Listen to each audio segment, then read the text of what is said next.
কিন্তু এই ଜମି ମାନେ ପ୍ଲଟିଂ ନେଲା ବେଳକୁ ଗୋଟେ ମନରେ ଗୋଟେ ରୁହେ କି କାଳେ କିଛି ଡିସ୍ପ୍ୟୁଟ୍ ହେବ କି କିଛି ଅସୁବିଧା ହେବ କାହିଁକିନା ଗୁଡ଼ାଏ ଠକାମିରେ ବି ଆମେ ପଡ଼ିଯାଇଥାନ୍ତି କଷ୍ଟମର ମାନେ।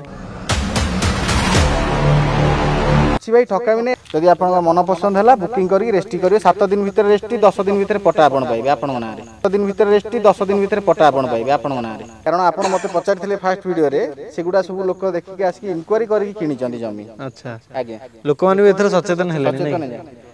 ଏଥର ମାନେ ଠକ ବିଲ୍ଡର ମାନଙ୍କୁ ସବୁ ପାନେ ଦେବା ପାଇଁ ଆମେ ଆଗ ଭିଡ଼ିଓରେ ବନେଇ ଦେଇଛେ ନାଇଁ କି। घर पर जगह खोजी खोजी आप विरक्त हो गले जगह कौटी ने जापारे कटक जगतपुर जगह आपको मिल जाव। कटक जगतपुर पद्मपुर पाखे मेन साइड बाउंड्री होगी इलेक्ट्रिक पोल थी 20 फुट रास्ता थी प्लट मिलूँ आपंकर विश्वास होनी आपड़ थे आसतु स्क्रीन रे दिखाई नंबर जोगाजोग करके साइट विजिट करूँ देखूँ बाउंड्री होती ना ना 20 फुट रास्ता अच्छी ना ना इलेक्ट्रिक पोल पड़ी ना ना आप देखिकी जातु तापर डिसाइड करूँ जमी किणवे ना ना आज्ञा यहाँ कितु दशहरा जाए रहा कारण नेक्स्ट जमी जो गुड़ा किणा हो अधिक रेट से गुड़ा रेट बढ़ी जापे यहाँ दशहरा जाए रहा। कटक एरिया रे प्लॉट आप देखुं ए पाखरे गोटे हाईस्कल भी आपको देखा से दूर गोटे हाईस्कल भी देखा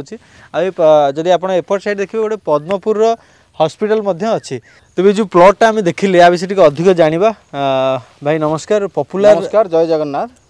अच्छा भाई पपुलर रियल कर आप मैनेजर अच्छा आज्ञा मो ना अशोक मु पपुलर रियल कर मैनेजर अच्छी। अच्छा तो मैनेजर बाबू टी आमको बुझातु ए प्लॉट टी केते स्क्वायर फुट अच्छी आ केते टका पड़ुछि। आमर मिनिमम 1000 स्क्वायर फुट जड़े जदि होनी पैसा मिनिमम आमर 1200 दिया हुए किंतु जदि जड़े अति बेसी कहले 1000 स्क्वायर फुट आम दे पारुछु प्रोवाइड करूछु। अच्छा ता देहरे बाउंड्री वाल रहिबो इलेक्ट्रिक पोल रहिबो रास्ता रहिबो सब किछि डेवलपमेंट सहित माने सब किछि आपण करके देबे। आज्ञा ओके जदि हम देखिबा एठू पाखरे कोन सब एरिया रे माने निकटस्थ स्कूल कोन अछि कॉलेज की हॉस्पिटल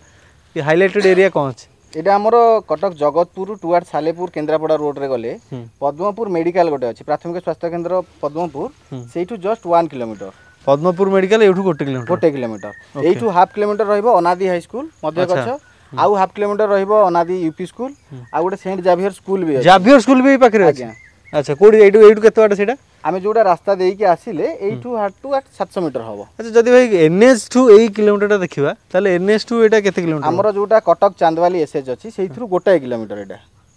चांदवाली एसएच रु मात्र 1 किलोमीटर अछि जोडा केन्द्रापड़ा को जोगाजोग होची निश्चित कोइली सालेपुर सेही रोड रु एटा 1 किलोमीटर जगतपुर रु एटा हाट टू 5 6 किलोमीटर होची एठू एससी मेडिकल 10 किलोमीटर होची रेलवे स्टेशन 10 किलोमीटर होची सब किछि सुविधा एठू पाइबे आपण। କିନ୍ତୁ ଏ ଜମି ମାନେ ପ୍ଲଟିଂ ନେଲା ବେଳକୁ ଗୋଟେ ମନରେ ଗୋଟେ ରୁହେ କି କାଳେ କିଛି ଡିସ୍ପ୍ୟୁଟ୍ ହେବ କି କିଛି ଅସୁବିଧା ହେବ କାହିଁକିନା ଗୁଡ଼ାଏ ଠକାମିରେ ବି ଆମେ ପଡ଼ିଯାଇଥାନ୍ତି କଷ୍ଟମର ମାନେ। କିଛି ଭାଇ ଠକାମି ନାହିଁ ଆଗରୁ ଆପଣଙ୍କ ଚ୍ୟାନେଲରେ ଆପଣ ଲୋକ ଦେଖିକି ଆସିଛନ୍ତି କିଣିଛନ୍ତି ଏଇ ଯେଉଁ ଇସି ବାହାର କରିବେ ସେମାନେ ରିସେଣ୍ଟ ସବୁ ରେଜିଷ୍ଟ୍ରି ହେଇଛି ସେଇଗୁଡ଼ା ଇସିରେ ବାହାରିବ କାରଣ ଆପଣ ମୋତେ ପଚାରିଥିଲେ ଫାଷ୍ଟ ଭିଡ଼ିଓରେ ସେଗୁଡ଼ା ସବୁ ଲୋକ ଦେଖିକି ଆସିକି ଇନକ୍ୱାରି କରିକି କିଣିଛନ୍ତି ଜମି। ଆଚ୍ଛା ଆଜ୍ଞା ଲୋକମାନେ ବି ଏଥର ସଚେତନ ହେଲେଣି एथर माने ठक बिल्डर मानक सब पाने देबा पे हमें आगो वीडियो बनै देई छै नै कि ठीक छै भाई जो ऑफर टी आपण कहउछंती एटा लास्ट हमरो 10000 जाय रहिबो जदी से 6000 स्क्वायर फुट नेबे रजिस्ट्रेशन फ्री रहिबो 10000 जाय रहिबो कारण एई प्लॉट आ लिमिटेड अछि एटा सरी गला परे टिके कैमरा भाई की कहबी सेडे बुलेइबे जो गुडा हमरो बाउंड्री वाल हेइनी एबे जदी जो माने सेटा को रेस्ट्री करबे हमें ताकू 6 मास परे बाउंड्री वाल करगी देबू ताले प्लॉट रे किछि असुविधा नाही किछि असुविधा नाही आपण आसीबे प्लॉट देखिबे जदि आपन मन पसंद है बुकिंग करके रेजिस्ट्री करेंगे 7 दिन भीतर रेजिस्ट्री 10 दिन भीतर पटा आपन पाइबे आपन ना रे ताले ठीक अछि आपन ने जदि चाहउछन ताले भाई का नंबर टिके भाई कहि दियंतु हमरो स्क्रीन रे दिया हेता नंबर 7978201906 ए नंबर रे जोगाजोग करके आसंजु।